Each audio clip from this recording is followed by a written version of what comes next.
26, pra ditën e sotme, zhvillohet një prezantim mbi veprimtarinë e Komisionit Posaçëm Parlamentar për Reformën Administrative Territoriale në Republikën e Shqipërisë, i cili ka përfunduar afatin e veprimtarisë së tij. Sot do të kemi një prezantim nga bashkëkryetarët e komisionit, është e drejta e tyre, zoti Arbian Mazniku dhe zoti Luciano Boçi.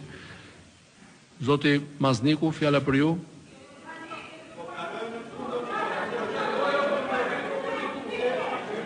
Procedurë, dakord, para ndjes, zoti Mazniku, ndjes.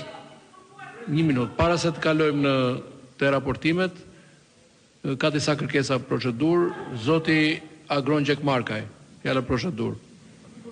Faleminderit zoti kryetar. Gjatë kohës që kryetari i grupit parlamentar të Partisë Demokratike Gazmend Bardhi ju kërkoi që të ndërhyni pranë qeverisë që protestuesit të trajtohen me dinjitet, u shfaq këtu një skenë sa cinike, aq makabre, ku një pjesë e ministrave qeshtin, në fakt fjala qeshtin është delikatesë, por u zgërdhin në një kohë kur ata jashtë nuk janë armiqtë të Shqipërisë, por janë qytetarë të Republikës, të cilët protestojnë për një Shqipëri më të drejtë, më të ndershme, kundër korrupsionit dhe kanë 1000 arsye të Zotit për të qenë të zemëruar. Ajo është fuqia e të shtypurve. Cilësia e protestës është edhe cilësi e demokracisë. Ju po ju siguroni atyre përgjakje. Zoti Lamallari duhet të vijë këtu dhe të jap shpjegime për substancat që po përdoren kundër tyre, të pazakonta që po ju shkaktojnë djegje trupit. Ambulancat shkojnë e vinë. Ndaj, ju lutem zoti kryetar, përveç gjestit etik që të çortoni pak qeverinë, kërkoni shënderin tuaj që të garantohet cilësia e protestës. Ata janë qytetarë të Republikës, të cilët kanë të drejta kushtetuese për të protestuar, protestojnë sepse kanë vetëm 2 zgjedhje, e para të ikin nga ky vend siç u lejoi Fidel Castro kubanezëve, e dyta të jetojnë si qytetarë të nënshtruar. Kanë vendosur të jetojnë si qytetarë të rebeluar për një Shqipëri ku partia dhe shteti nuk janë një, ku nuk pengohet drejtësia, ku nuk triumfon korrupsioni dhe ku banaliteti nuk është fytyra e qeverisë. Faleminderit. Zonja Jorita Tabaku.